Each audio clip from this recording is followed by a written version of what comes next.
Today I want to talk about what I heard from PALS last week, because lately I've been trying to make a few complaints to try and either get an apology or sort things out a bit, because basically all throughout my life I've been left in the dark. Even when I was with CAMS, people weren't understanding my issues, they weren't understanding what was causing my issues.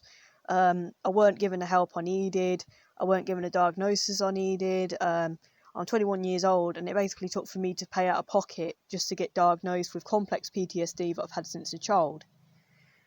And I've also wanted to complain about the adult mental health services, because after being discharged from CAMS, I've been left on my own to rot.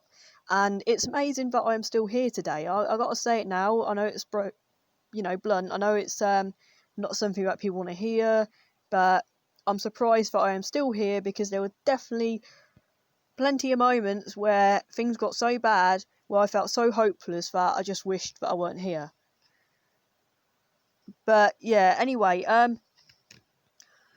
it made me disgusted beyond belief, hearing from someone working at PALS that adult mental health services used to be the same as CAMS.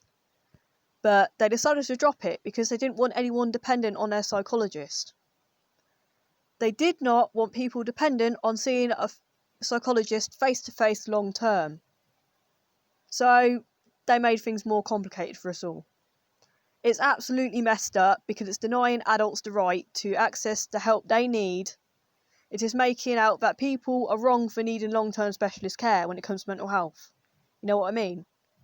So for everyone wondering if mental health services for adults were always like this, were always complicated in the UK, with endless waiting lists, with people passing you from one service to another, back and forth, years, months, whatever.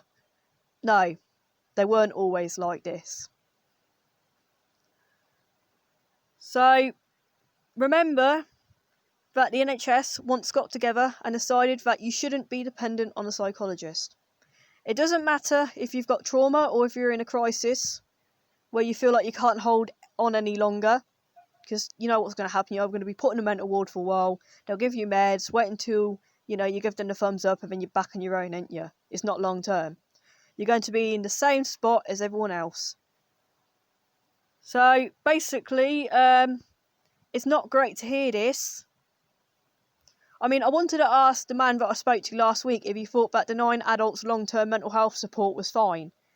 Because it doesn't make any sense why children get support from CAMS, but once they reach the age of 17, nobody gives a damn anymore. They just don't. Sorry, you're too old now.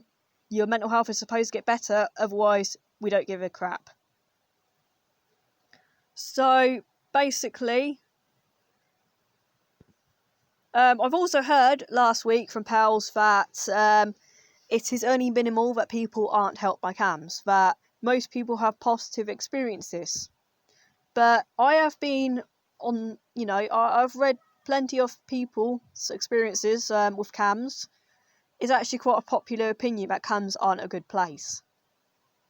You can find it online. If you search up CAMS, and if you search up how people feel about CAMS, and find all these people that have been failed and let down. I mean, it is out there. It is out there. And why is it, now I hope this is okay to say, but why is it that it seems, now this is only an opinion, but it seems that the NHS tends to fend for their own, but not for their patients? Now, I mean this, in terms of mental health care, not NHS as in hospitals or general, I'm basically talking about mental health practitioners. I've witnessed it over and over myself, but they would rather pretend that they've done nothing wrong instead of realising that they need to improve.